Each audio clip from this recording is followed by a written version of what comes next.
Hey Aries, welcome to your weekly read here at the Forgiving Tarot. This is for your sun, moon, and rising. Be sure to check out your sun, moon, and rising signs to get a message that most resonates with you. Now, I'm not telling you what to do. The oracle's not telling you what to do. Ultimately, you have free will. Therefore, you make the best decision for you and those involved, okay?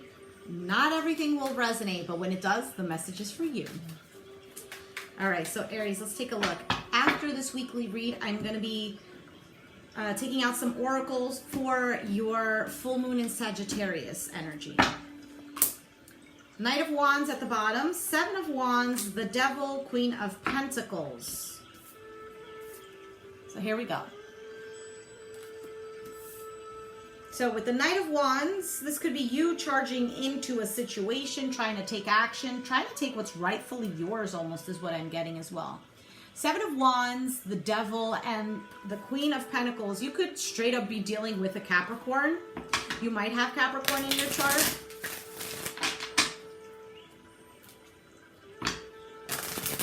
I almost feel like there's a sense of somebody protecting or defending someone from something that is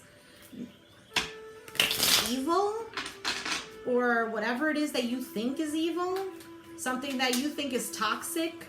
You're definitely pushing away a situation here that is no good. You might be dealing with an energy that is like an energy vampire, and you're focusing more on your stability, focusing more on your money, focusing on something here that's more beneficial for you. Something that you could actually work with these cards here. So clarifying the Knight of Wands is the Four of Wands.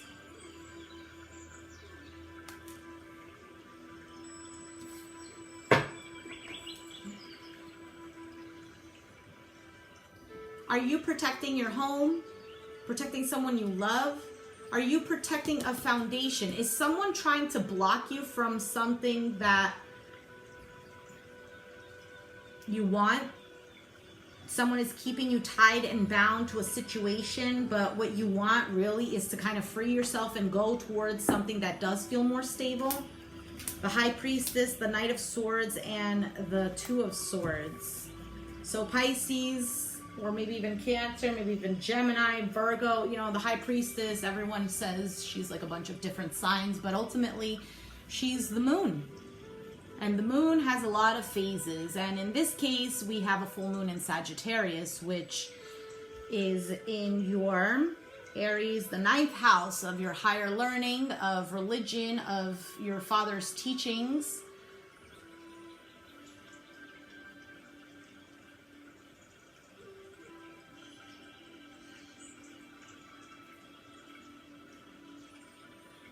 There's something here that has to do with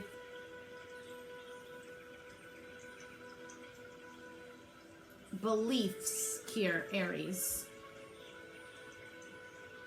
There could be an end here of a toxic way of thinking.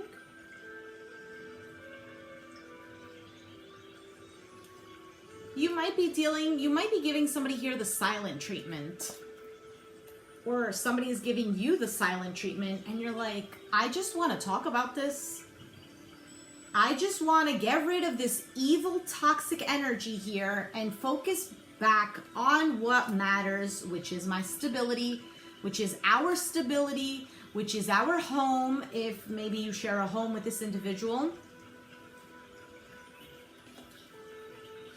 The High Priestess here knows what she needs to do, and sticking up for yourself, blocking what doesn't serve you, and it's this negative energy here.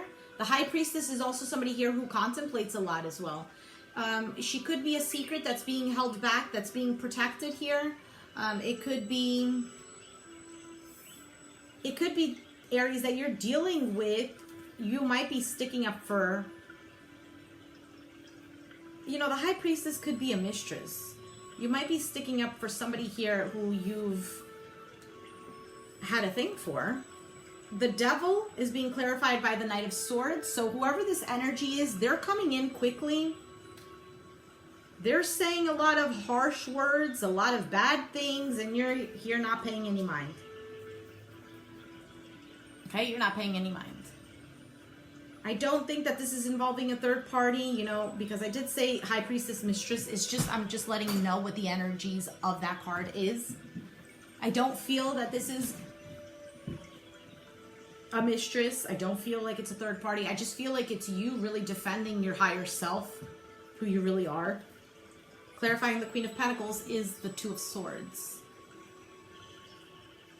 So really, I feel like, yes, the Two of Swords is about being stuck at a crossroads, but I also feel like this is you really focusing before you actually make a decision on something here that's more practical for you.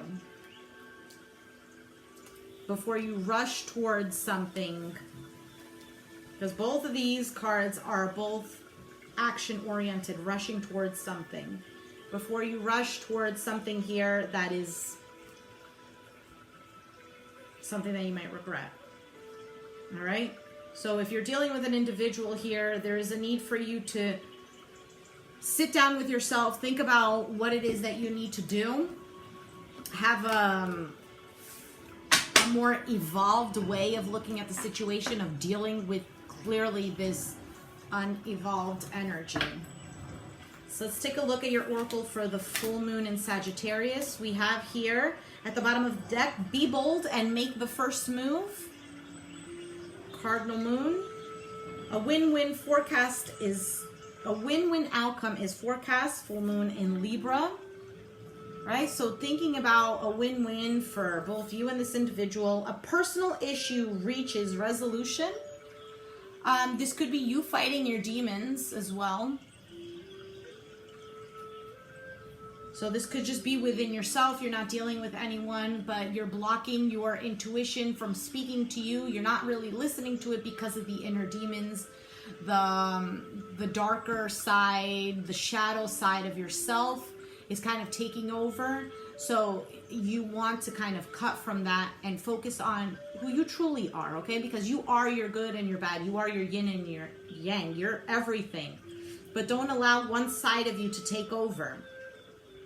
So look at the more practical, more grounded side of yourself. If you need to go do something to ground yourself, search up something to do that grounds you back to the earth. It could be meditating on you growing some roots into the earth, and having that Mother Earth energy, that red aura coming from the earth into you. Don't let your pride get in the way. Full moon in Leo. Okay, so let's take a card here, Aries, for you. Those you love, love you. And the back says, to be beautiful in the eyes of another, simply forget they're watching. Tally-ho, the universe. Those you love, love you.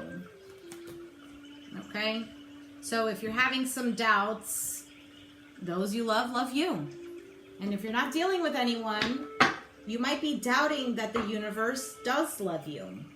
God loves you, okay? The only problem is that because God resides in us, in all, everywhere, okay? In the ethers, in the earth, in us, everywhere. The problem is that when we doubt the universe, when we doubt the divine, it's ultimately us doubting ourselves. We don't have faith in ourselves. We don't trust ourselves. And it could be just due to a lot of childhood traumas. It could be due to past sufferings that we've gone through. And those are things that we need to focus and heal on. You know, that devil energy that is residing within us. Focusing on, why is this appearing? It obviously needs my attention and it needs to be healed. So turn that devil card into the Lover's card, whether you are loving another individual or loving yourself. Okay? Aries, if you resonated with this reading, let me know down in the comments down below. Be sure to give me a like, subscribe if you haven't already, and I'll catch you guys next time. Thanks for watching. Bye.